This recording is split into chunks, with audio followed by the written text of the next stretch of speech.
जय श्री कृष्णा साहब। आप सभी का मेरे चैनल पर स्वागत है। आइए सुनते हैं जगन्नाथ रथ यात्रा की कथा। हिंदू धर्म में 4 धाम मुख्य होते हैं: बद्रीनाथ धाम, द्वारिकाधीश धाम, रामेश्वरम और जगन्नाथपुरी। आज जो हम कहानी सुन रहे हैं वह है जगन्नाथपुरी धाम की, जहाँ पर आज भी श्री कृष्ण का वास्तविक दिल धड़कता है। इस मंदिर में कुछ ऐसे रहस्य हैं जिनके बारे में सुनकर किसी के भी होश उड़ सकते हैं। हर मंदिर में जहाँ मूर्तियाँ मेटल या स्टोन से बनती हैं, वहीं जगन्नाथ मंदिर में भगवान की मूर्तियाँ लकड़ी से बनाई जाती हैं। आइए जानते हैं ऐसा क्यों। 3102 बीसी में जारा नाम के एक शिकारी ने शिकार करते हुए गलती से श्री कृष्ण के पैर पर तीर चला दिया, जिससे कृष्ण भगवान की मृत्यु हो गई। जारा ने ही श्री कृष्ण का देह संस्कार किया। पूरे रीति रिवाज के साथ उनका अंतिम संस्कार किया गया और जब उनकी चिता शांत हुई तो जारा ने देखा कि एक चमकने वाली मेटल की चीज अभी तक जली नहीं है। जारा को यह समझ नहीं आया कि यह क्या है, तो उसने उसे उठा लिया और उसे बेचने निकल गया। पर उसको खरीदना तो दूर, किसी ने उसे हाथ में भी नहीं लिया। आखिरकार जारा ने थक हार कर उस मेटल की चीज को एक लकड़ी पर रखा और उसे पानी में बहा दिया।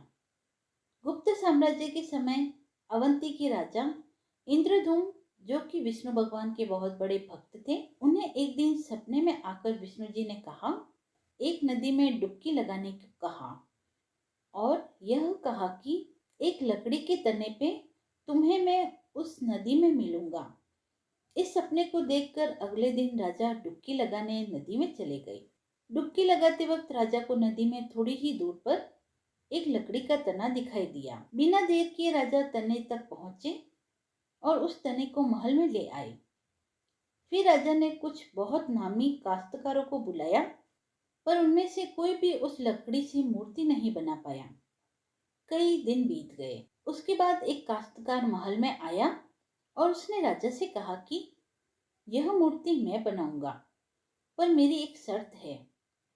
राजा ने काश्तकार से उसकी शर्त पूछी, क्योंकि राजा भी शर्त को मानने के लिए तैयार थे। तो काश्तकार ने कहा कि यह मूर्ति बनाने के लिए मुझे पूरे 21 दिन का समय चाहिए और मैं चाहता हूँ कि 21 दिन से पहले ना तो कोई मुझसे बात करे, ना मिले और ना ही मेरे किसी भी काम में विलंब डाले। राजा ने खुशी खुशी यह शर्त मंजूर कर ली। मूर्ति बनाने का कार्य प्रारंभ हुआ। रोज मूर्ति बनने की आवाज भी आती थी, पर धीरे धीरे वह आवाज आना बंद हो गई। अवंती की रानी को लगा कि शायद भूख प्यास से काश्तकार मर चुका है, इसीलिए उन्होंने जहां मूर्ति का काम चल रहा था उस कमरे के दरवाजे को खुलवाने की जिद की और राजा को उसकी बात माननी पड़ी। जैसे ही दरवाजा खुला तो उन्होंने देखा कि वहां कोई काश्तकार था ही नहीं।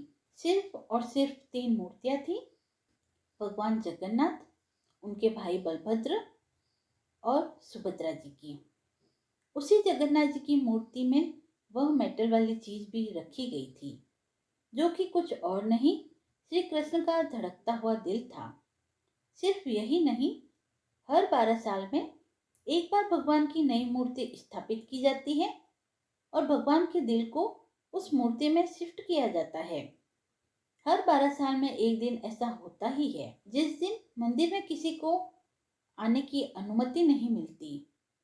पूरी शहर की बिजली काट दी जाती है। मंदिर के मुख्य पंडित की आंखों पर पट्टी और हाथों में बहुत ही मोटे ग्लव्स पहनाए जाते हैं और पूर्णतः अंधेरे में इस दिल को निकालकर नई मूर्ति में स्थापित किया जाता है।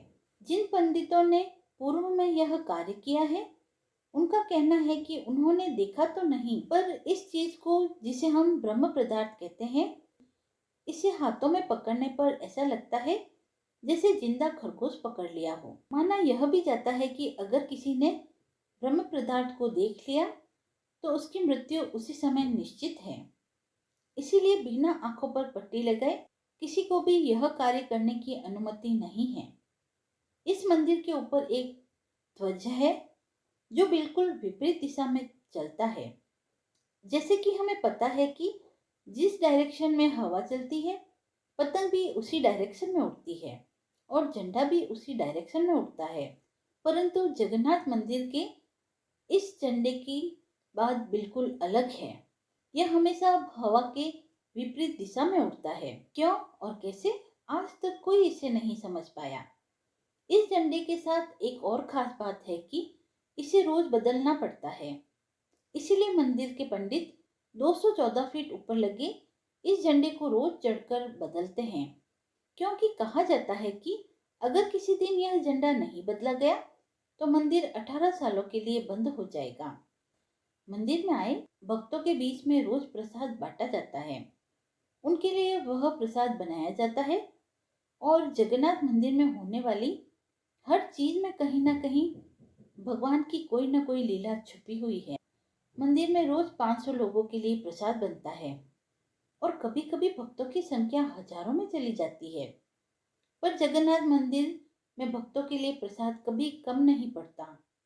दिन भर मंदिर में प्रसाद बांटा जाता है और कहते हैं कि आज तक इस मंदिर में एक दाना प्रसाद का कम ना पड़ा और ना ही व्यर्थ गया। पर ऐसा इंसानों के लिए करना बहुत ही मुश्किल है। और यह बात इससे भी बड़ी आश्चर्य की है कि प्रसाद बनाने की लकड़ी की आग पे 7 मिट्टी के बर्तनों को एक के ऊपर एक रखकर प्रसाद बनाया जाता है। साइंस यह कहती है कि सबसे पहले सबसे नीचे रखे बर्तन का प्रसाद पकना चाहिए, परंतु पुरी में जगन्नाथ मंदिर में साइंस नहीं चलती। इन 7 बर्तनों में सबसे पहले सबसे ऊपर रखे बर्तन में प्रसाद पकता है, फिर उसके नीचे वाले बर्तन का, और ऐसे ही सबसे नीचे रखे बर्तन का प्रसाद सबसे आखिर में पककर तैयार होता है। इस मंदिर की खूबसूरती शब्दों में बयां नहीं की जा सकती। इतना बड़ा मंदिर इतने सालों पहले बना, किस टेक्नोलॉजी से बना किसी को कुछ पता नहीं। 214 फीट के इस मंदिर की डोम की परछाई आज तक कभी बनी ही नहीं। जैसा कि हमें पता है, कुछ बिल्डिंग, आर्किटेक्चर या एरिया नो फ्लाई जोन होते हैं, जहां पर ड्रोन, एरोप्लेन्स या किसी भी मैन मेड फ्लाइंग ऑब्जेक्ट को उड़ाया नहीं जा सकता, क्योंकि उसको वहां उड़ाने की परमिशन नहीं होती है। पर आप किसी भी पक्षी को उस जोन में जाने से नहीं रोक सकते, क्योंकि उन्हें समझाना तो असंभव है। पर अगर हम जगन्नाथ मंदिर की बात करें तो वहां पर ऐसा कुछ है जो शायद पक्षियों को पता है और हमें नहीं, क्योंकि इस मंदिर के ऊपर कोई भी ड्रोन, कोई भी एरोप्लेन या कोई भी पक्षी कभी उड़ता ही नहीं। आपने बड़ी बड़ी बिल्डिंग पे पक्षियों को बैठे देखा होगा, परंतु कभी भी जगन्नाथपुरी जाइएगा तो आपको मंदिर पर पक्षी कभी बैठे नहीं नजर आएंगे। ये बेजुबान पक्षी भी जानते हैं कि इस मंदिर के ऊपर से उड़कर नहीं जाना है। सुदर्शन चक्र भगवान विष्णु का अस्त्र है। यह अधर्म का विनाश करता है। जगन्नाथ मंदिर के ऊपर एक सुदर्शन चक्र है और उसे आप जिस भी दिशा से देखेंगे उसकी फेसिंग आपकी ही तरफ होगी। भगवान जगन्नाथ, जिनके नाम का मतलब ही जगत के नाथ है, इनके मंदिर में लाखों श्रद्धालु अपनी आस्था और प्यार भगवान के लिए लेकर आते हैं। पर इस मंदिर में सिर्फ हिंदुओं को दर्शन करने की अनुमति है। किसी भी और धर्म के इंसान को दर्शन बाहर से ही करवाए जाते हैं। हर साल पुरी में जगन्नाथ जी की रथ यात्रा भी निकाली जाती है। यह 9 दिनों का त्योहार है, जिसमें भगवान श्री जगन्नाथ, देवी सुभद्रा और भगवान बलभद्र होते हैं। माना जाता है कि यह यात्रा इसलिए निकलती है क्योंकि भगवान इन 9 दिनों में प्रजा के बीच आकर प्रजा के सुख दुख को खुद देखते हैं। स्नान पूर्णिमा यानी ज्येष्ठ पूर्णिमा के दिन जगत के नाथ श्री जगन्नाथ जी का जन्म होता है। उस दिन प्रभु जगन्नाथ जी को बड़े भाई बलराम जी और बहन सुभद्रा जी के साथ रत्न सिंहासन से उतारकर मंदिर के पास बने स्नान मंडप में ले जाया जाता है। 108 कलश से उनका शाही स्नान करवाया जाता है और फिर यह मान्यता है कि स्नान से प्रभु बीमार हो जाते हैं, उन्हें बुखार आ जाता है। वह 15 दिन तक प्रभु जी को एक विशेष कक्ष में रखा जाता है।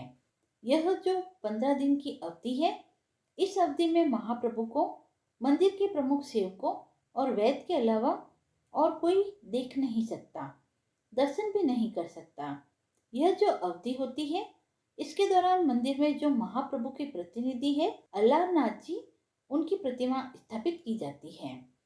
उनकी पूजा अर्चना की जाती है और 15 दिन बीत जाने के बाद भगवान जी जब स्वस्थ होते हैं तब वह अपने कक्ष से बाहर निकलते हैं और भक्तों को दर्शन देते हैं, जिसे नव यवन नेत्र उत्सव भी कहा जाता है। इसके बाद द्वितीया के दिन महाप्रभु श्री कृष्ण जी बड़े भाई बलराम जी और बहन सुभद्रा जी के साथ बाहर राजमार्ग पर आते हैं। प्रभु श्री जगन्नाथ जी की रथ यात्रा है वह पूरी में धूमधाम से निकलती है। वह नगर भ्रमण पर निकलते हैं। हर साल आषाढ़ माह के शुक्ल पक्ष की द्वितीया तिथि को भगवान जगन्नाथ पुरी की रथ यात्रा निकलती है। कहा जाता है कि एक दिन भगवान जगन्नाथ की बहन सुभद्रा ने उनसे द्वारका के दर्शन करने की प्रार्थना की। तब भगवान जगन्नाथ ने अपनी बहन की इच्छा पूर्ति के लिए उन्हें रथ में बिठाकर पूरे नगर का भ्रमण करवाया। इसके बाद से इस रथ यात्रा की शुरुआत हुई। हिंदू धर्म की मान्यता के अनुसार जो भी व्यक्ति इस रथ यात्रा में शामिल होता है या इस रथ को खींचता है उसे 100 यज्ञ करने के बराबर पुण्य की प्राप्ति होती है। रथ यात्रा की शुरुआत सबसे पहले बलभद्र जी यानी बलराम जी के रथ से होती है। उनका रथ ताल ध्वज के साथ निकलता है। इसके बाद सुभद्रा जी के रथ की यात्रा शुरू होती है और सबसे अंत में भगवान जगन्नाथ के रथ नंदी घोष को बहुत सारे लोगों की सहायता से बाहर निकाला जाता है और रथ यात्रा शुरू की जाती है। रथ यात्रा पूरी कर भगवान जगन्नाथ भाई बलभद्र और बहन सुभद्रा के साथ अपनी मौसी के मुख्य मंदिर में, जो कि 2.5 किलोमीटर दूर गुंडीचा मंदिर है, वहां 7 दिन तक रुकते हैं और 8वें दिन फिर मुख्य मंदिर में पहुंचते हैं। यह कुल 9 दिनों का उत्सव पूरी शहर में मनाया जाता है। यात्रा में प्रयोग किए जाने वाले तीनों रथ लकड़ी के बने होते हैं। भगवान बलराम जी के रथ का नाम तालध्वज है। रथ पर महादेव जी का प्रतीक होता है।